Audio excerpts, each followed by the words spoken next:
حبیب ابن مظاہر امام حسین کے بچپن کے دوست۔ امام علی کے دور خلافت میں عراق کے شہر کوفہ میں امام حسین اور حبیب ابن مظاہر سچے دوست تھے۔ وقت تیزی سے گزرتا رہا۔ امام علی کی شہادت کے بعد امام حسین مدینے لوٹ آئے، حبیب کوفہ میں ہی رہے۔ یزید کی بیعت کا انکار کرنے کے بعد امام حسین کا مدینے میں رہنا دشوار ہو گیا۔ بالآخر 28 رجب سن 60 ہجری کو حسین ابن علی نے مدینہ چھوڑ دیا۔ 2 محرم سن 61 ہجری میں امام حسین کربلا پہنچے۔ رسول اللہ کے نواسے حسین ابن علی کو کربلا میں یزید کی فوج نے چاروں طرف سے گھیر لیا۔ ادھر کربلا سے نزدیک کوفہ شہر کی سرحدوں پر یزید کی فوج کا سخت پہرا تھا کہ کوئی بھی کوفہ سے حسین ابن علی کی مدد کے لیے کربلا نہ جا سکے۔ امام حسین نے اپنے بچپن کے دوست حبیب ابن مظاہر کو خط لکھا۔ حبیب میرے دوست حسین مصیبت میں ہے، اگر ہو سکے تو میری نصرت کے لیے کربلا آ جانا۔ کوفے میں حبیب ابن مظاہر اپنی اہلیہ کے ساتھ، اپنی بیوی کے ساتھ دسترخوان پر کھانا کھا رہے تھے کہ اچانک دروازے پر دستک ہوئی اور ایک قاصد نے چپکے سے امام حسین کا خط حبیب کے ہاتھ میں تھما دیا۔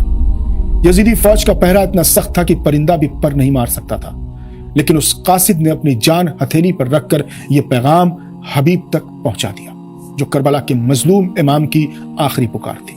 خط پڑھتے ہی حبیب کی آنکھوں سے آنسوؤں کا دریا بہہ نکلا اور انہوں نے تڑپ کر کہا کہ ہائے افسوس، زمانے نے میرے حسین کو کس حال میں پہنچا دیا ہے۔ انہوں نے اپنی بیوی سے مخاطب ہو کر کہا کہ اے نیک بخت خاتون، کیا تو راضی ہے کہ میں رسول کے نواسے کی مدد کے لیے جاؤں اور اپنی داڑھی اپنے خون سے رنگین کر لوں؟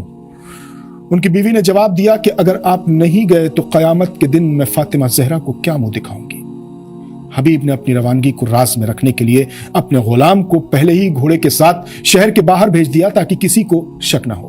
وہ خود اکیلے کوفے کی گلیوں میں چھپتے ہوئے نکلے اور یزیدی پہروں کو چکما دے کر صحرا کی جانب بڑھے، جہاں ان کے وفادار غلام نے ان کا انتظار کیا۔ اور پھر حبیب بجلی کی تیزی سے سفر کرتے ہوئے 4 محرم کو کربلا کے میدان میں امام حسین کے قدموں میں جا گرے۔ میدان کربلا میں حبیب کی آمد سے امام کے کنبے اور معصوم بچوں کے چہروں پر ایک امید جگی، اور امام حسین کی بہن سیدہ زینب سلام اللہ علیہا نے حبیب ابن مظاہر کو سلام بھیجا۔ حبیب سلام سن کر رونے لگے کہ ہائے تقدیر، آج رسول خدا کی نوازی مجھ جیسے معمولی گناہگار کو سلام بھیج رہی ہے۔ انہوں نے کربلا میں انصار حسین کی قیادت کی اور اپنی وفاداری کا حق ادا کرنے کے لیے جنگ کے میدان کی طرف بڑھے۔ روز عاشور یعنی 10 محرم کو حبیب ابن مظاہر نے 80 سال کی عمر کے باوجود ایسی جنگ لڑی کہ یزیدی فوج کے پیر اکھڑ گئے، لیکن جنگ کے دوران حبیب گر گئے۔ کسی نے سر پر وار کیا تو دوسرے نے نیزہ مار کر انہیں زمین پر گرا دیا۔ زخمی حبیب گھوڑے سے گر پڑے۔ امام حسین ان کے قریب دوڑے۔ امام حسین نے زخمی حبیب کا سر اپنی گود میں رکھ لیا اور چاہا کہ حبیب کے جسم پر لگے تیروں کو نکالیں۔ جیسے ہی امام نے تیر نکالنا چاہا، حبیب نے ضعیف اور کپکپاتے ہوئے ہاتھوں سے اپنے امام کا ہاتھ پکڑ لیا کہ نہیں آقا حسین، ان تیروں کو ایسے ہی رہنے دیجیے، میں آپ کے نانا رسول اللہ کو یہ تیر دکھاؤں گا اور بتاؤں گا کہ آپ کی امت نے یہ تحفہ دیا ہے۔